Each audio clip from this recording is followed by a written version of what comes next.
Hey everyone, it's Sam here. Thank you for watching today. So I'm going to show you how to make this double kind of twisted easel card.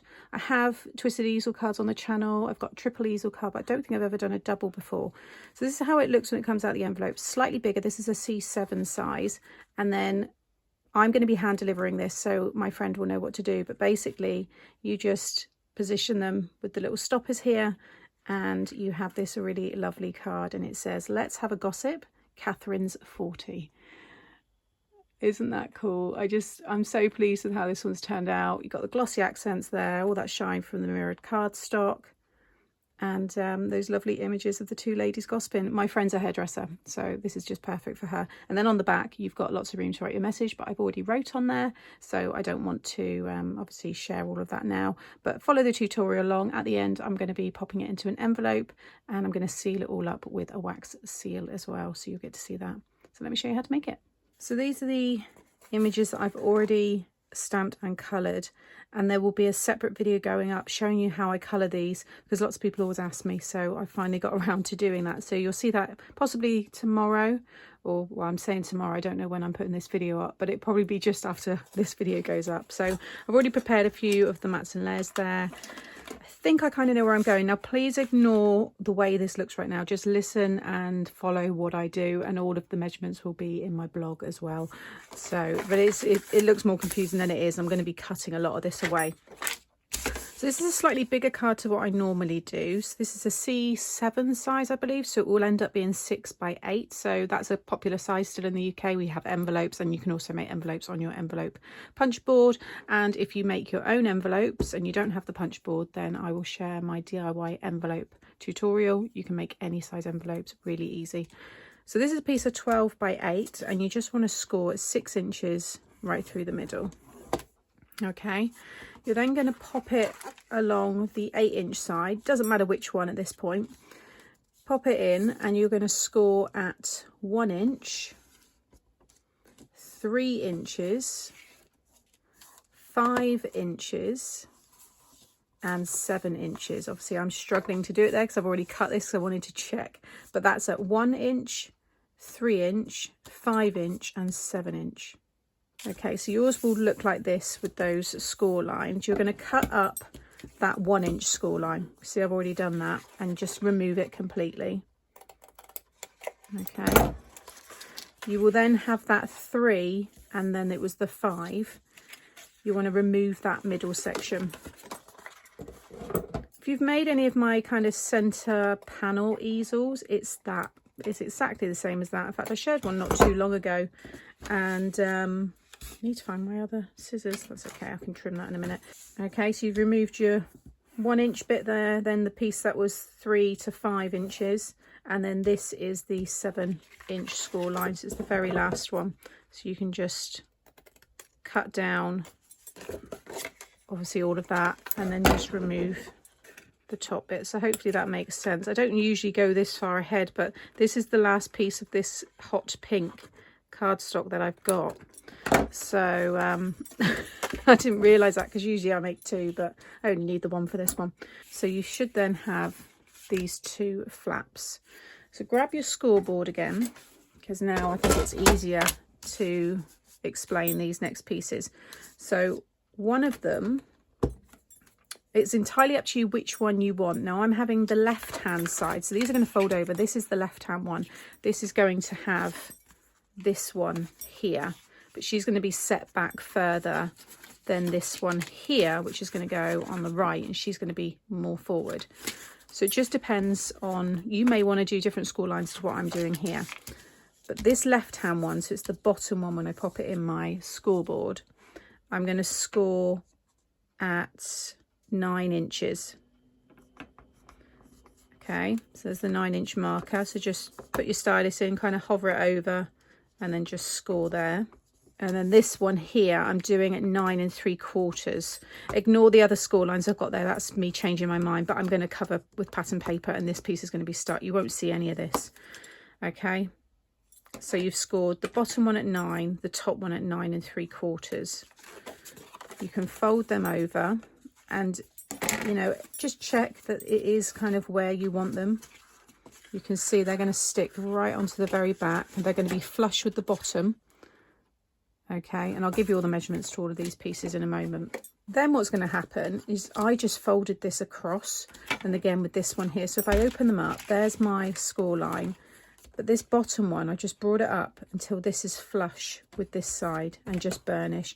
If you want to score, get a pencil and ruler and measure in that, you can. But again, you're not going to see any of this.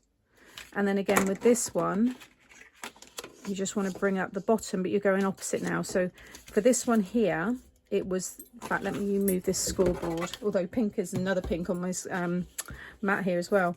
The bottom right hand corner is going up over to the left hand side. This one, the bottom left, is going over to the right hand side. Okay, I just find it easier to do that this way. And like I said, you're going to be sticking all this to the back. Okay, but this is going to allow you to twist your pattern. Get my words out today. It's going to allow you to twist the images that you have there. So I wanted them gossiping. Actually, they're that way. Let's have a gossip. She's looking across at her, and that's how they're then going to be displayed. So that's everything there to do with your folding. What I want to do next is get this piece stuck down inside here. The mat layer is a piece of 5 3/4 by 7 3/4, and the pattern paper is 5 1/2 by 7 1/2. And the pattern paper I've used is from my Shuttercard paper pad, and it's this one here with all the swirls. It's got every colour that I've used to colour my images, so I just thought it worked perfectly. So that's the one I've gone for today. So I'm going to, I've already stuck this one onto the mirror card, and I just used a double-sided tape, and then I'm going to use my Colour Out All Purpose. And what I will do is cut the same sizes again for the back for me to stamp and write my message. And then just sit that on there so you get a nice border. So the size of these, I've got 4 by 6 for the pink piece. Then for the silver, it's 3 3/4 by 5 3/4, and then the white piece is 3 1/2 by 5 1/2. And you'll see they will fit perfectly over the front of this card. So it says, let's have a gossip. And then when they open it up, it's going to have more things inside. So these, you want to bring these both down with the kind of triangular pieces folded over, and I'll do one at a time. I'm going to use my quick grab glue here, and I'm just going to pop the glue all over this corner piece like so, and then I'm going to sit this one right over the top, so make sure it lines up with the one below. You want to make sure, it's most important is making sure the bottom is flush with the bottom of the card. So whilst that's drying, pop some glue on this one here, and then again I'm just going to sit this one over the top so it's all nice and flush like so. Okay, so you would have noticed I quickly swapped them back round because I'd stuck them down in the wrong place, but it was okay, I was able to change it. So let's have a gossip. She's looking across at her, but now because of how you've attached them, they've got that movement. You can really angle them now however you want, and I think it looks really nice. So I'm just having a play around. The idea is I'm going to have, so it says let's have a gossip. When she opens it, it's like she's saying Catherine's 40, like, oh my gosh, can you believe it? So this is going to be the stopper, and I've just personalised it. I've used it's a very old Stampin' Up alphabet. It's one of my favourites. I'll show you it once I've tidied up. That's going to go there, lifted on some foam. So that's going to hold her in place. This one's going to be further forward, and the 0 is going to hold her there. And I'm going to lift that up on some foam. But I need to start sticking it. I need to get that one stuck down. I think I might change the 40 so it's the hot pink colour with the silver just behind it, so it's like offset, because I feel the silver gets a little bit lost and I want it to be really bold.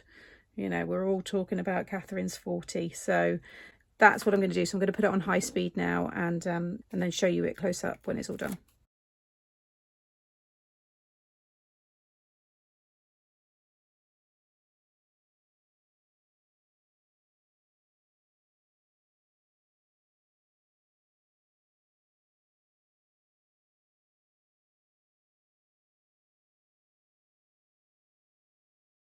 Okay, so I'm making a few adjustments. I think you score both of them halfway, so I'll put a little message up, but I'm actually going to add a little bit of glue just down. I want to attach it onto that, but I don't want it to be completely stuck, because what I'm finding is they're too upright. I want them to be slightly sloped. So by adding that little bit of glue, I can still turn it, but it's going to slope back. So if I just pop that there, I think that's going to hold it better. So just make sure that's dry. And again, with that one, I'm just going to pop, let's just see, you'll know where you want to glue it. So if I just, you see when I pinch the bottom there, it angles back slightly, but it's not, none of this is glued down. So I'm just going to add a little bit of glue just in this corner here. And I think that will allow you to then have it, you know, a better angle. So I'm just going to pop that back, let that dry for a second. So just kind of play around with the back of it, but you can see now it's a difficult one for me to display or to show you. You can see now how they look. So what I'm going to do, I want to add some shine to this, so I'm going to cover it with the glossy accents, add a bit of sparkle. I think I might die cut a few little stars as well in silver, just to have around here, because it's a special birthday. Okay, so that is the card finished. So you can see the glossy accents is all dry now. You've got the shine from the stars, and I popped a couple of stars on the top there as well. I've also cut this piece, the same sizes of that one there, stamped the happy birthday, and I'm going to actually write on this now and stick it onto the back, and then I'm going to pop it in the envelope as well. Okay, so I've just popped that in my DIY envelope. Little stars on the front there, I've just put Catherine's name, and I'm just going to seal it. You don't, if you're using a wax seal and you're hand delivering it, you don't have to add the tape here as well, but I did. It doesn't matter anyway, but I'm going to pop my wax seal just here. These are the melts that I use. I don't think I've done a video separately on the wax seals, actually. Maybe that's something I could do, but I've got all different seals. This one I'm using says with love, so you just want to make sure they're all melted. I've added 3 yellow, I think it was, might be a 4 yellow. No, I think it was 3 yellow and 1 white, so it creates a swirl. I don't like to mix mine, I just leave it, let it do its own thing, and then when I pour it, you can kind of create some pattern. Once you start to see the kind of smoke, then take it off. And then I'm just going to pop it on there and then just move that around, and you can create some nice effects quite like naturally, just, you know, go with the flow. And then make sure this is up the right way with love. Pop that on top, hold that there for a second, blow that out, and then once it's cool, you'll know it will start to loosen. You can just take that off and you'll see there I've got that lovely with love wax seal. So that's all ready now for me to give to my friend. So I hope you've enjoyed this double easel tutorial from me today. Slightly twisted easel. You can move it around and kind of, you know, personalize it to suit whatever it is that you're using. But I think it worked really well with the stamps that I chose today. So I'll link as much as I can in the description box below.